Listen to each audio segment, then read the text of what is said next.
It's interesting how your development, you describe your development.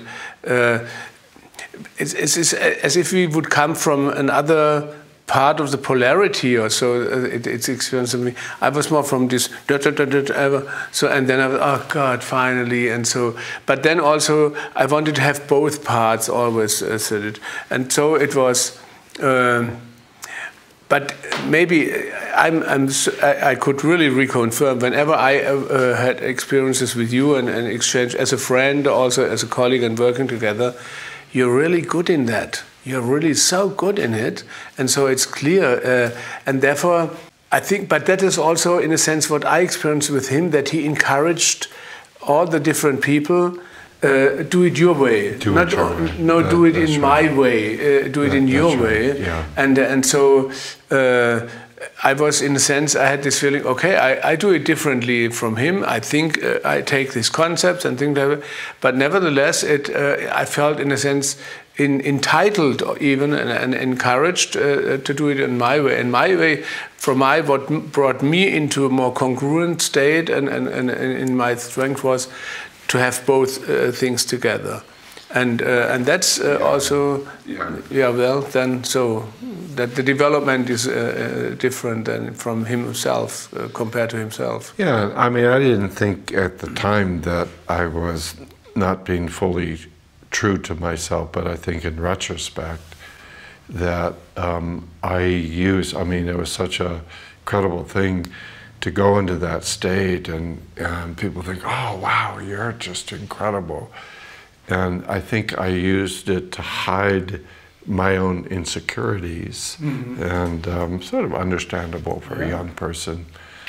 But I thought that I would probably milk that Erickson trance to the rest of my life, you know, and maybe I would have, but when I was 37, you know, I met him when I was 19. When I was 37, my father died, and a month later, my daughter was born. And big, you know, double whammy. And part of me that I could always trust, you know, when in doubt, tune into that trance and, you know, be able to look up, and just this beautiful awareness would be there. It was blocked. I couldn't have access to it. I was panicked and afraid and confused, and I was grateful for these traditions, not only Erickson, but a greater community that said these things are supposed to happen at times, you know, periodically in your life, where everything that you knew will no longer make sense to you.